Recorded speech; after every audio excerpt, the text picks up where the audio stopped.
Captain's Log, Stardate 2014. It has been just under 2 months since the last Fracky Review Show video was released onto YouTube. I think it's about time I stopped twiddling my thumbs and got back to work. May the Force be with me, and I've never watched Star Trek, I'm sorry.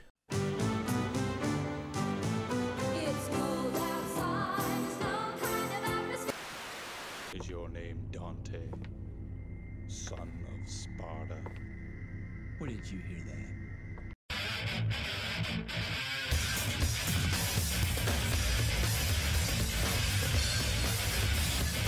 Devil May Cry is probably one of the most iconic hack and slashers to ever come out. From it spawned a plethora of sequels, some good, some bad, and some that we don't even talk about here, and was a series I missed out on when it first came out. Possibly because when it first came out in 2001, I was a bumbling 5-year-old who still couldn't figure out why his boat wasn't working in the Wind Waker. So very recently I decided to give the series a go because I heard good things about it, but that involved something horrendous. I had to go to a video game shop. Hello, hey, yes, I would like to purchase a Devil May Cry and a Devil May Cry 3, please. Do you also want Devil May Cry 2? Why are you missing it out? Ah, I've heard it isn't as good as the other two and I don't really have enough money for it right now, so I'll just have these two, please, okay, thanks. Are you sure? You might be missing out on the story. Just give me my fucking games. Fucking sex! Devil May Cry was directed by the beautiful based Hideki Kamiya, and this wasn't the first of his games I ever had the pleasure of experiencing, or even the first Devil May Cry game I had played. Before this, I'd played Devil May Cry 4, a satisfying if somewhat unfinished hack and slasher that left me craving for more after halfway through the game. It expects you to replay those same levels in reverse order to finish it.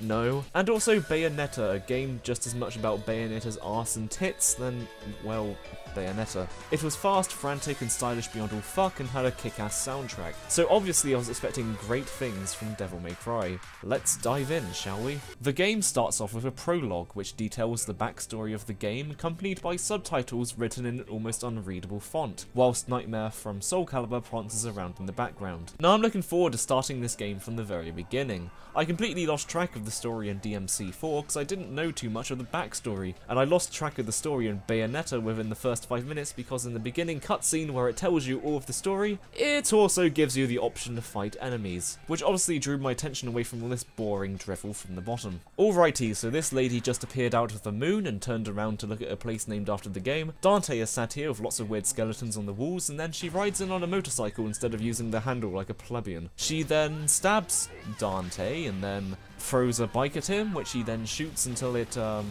explodes. And now she's helping Dante. Welp, looks like the chances of me understanding this game's story are now down the drain. From what I gathered, Dante is the son of a demon called Sparda, who many years ago defeated an evil demon called Mundus. Now Mundus is resurrecting, and it's up to Dante to stop him. So already the game is setting up the player as this awesome, powerful being who... Even as a child, I had powers. There's demonic blood in me.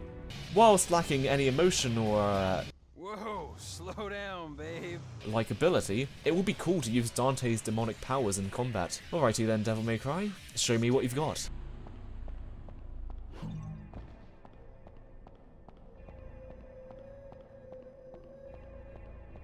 Can you feel it?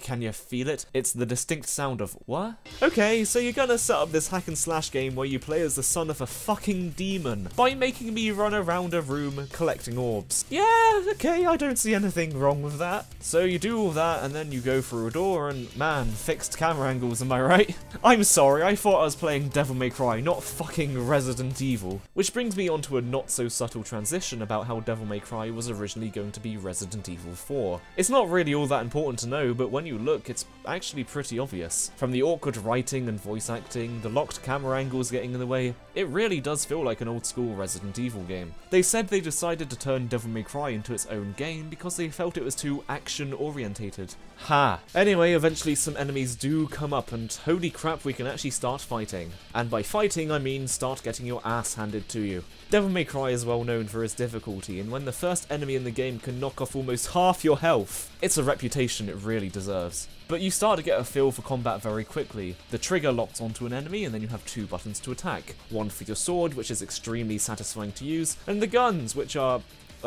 useless. Even though the game only has one main attack button, the combos are actually pretty varied, with a good amount of launch and pause combos to vary the combat, meaning that you can't just button mash your way through this game. The fact that the game is hard as dicks also adds to this, making combat extremely fun. Arenas are often very small, meaning that you'll always have to be on your toes, as if you don't run and jump around like one of these guys, well, you're gonna die. But it's never particularly unfair either. Enemies choreograph their attacks clearly, but the fixed camera angles often mean that the enemy that is choreographing said attack is often one you can't see, which is kind of a piss take. You continue on through this game in this dark and foreboding castle. It sets up a nice atmosphere for the rest of the game to follow through, and looks suitably gothic in its design. You also continue to get a good feel for the combat. There's a rank bar that tells you how good you are doing at combat, though it's not really clear what it's judging you on or when it will just reset itself. And then you get a new weapon.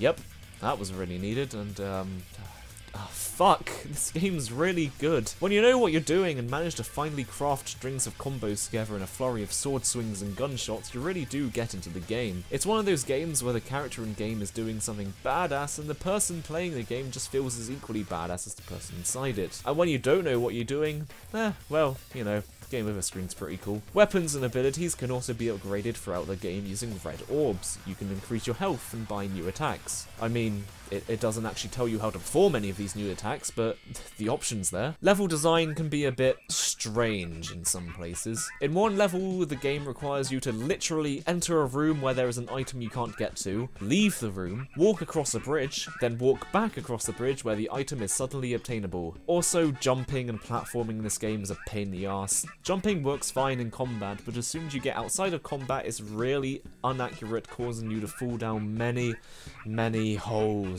And then the first boss came, and then I died. A lot. This game is really relentless. Devil May Cry then is an extremely fun game to play, and I haven't even begun to scratch the surface with this review. From having one of the most robust and satisfying combat systems in a video game to the I should have been the one to fill your dark soul with light!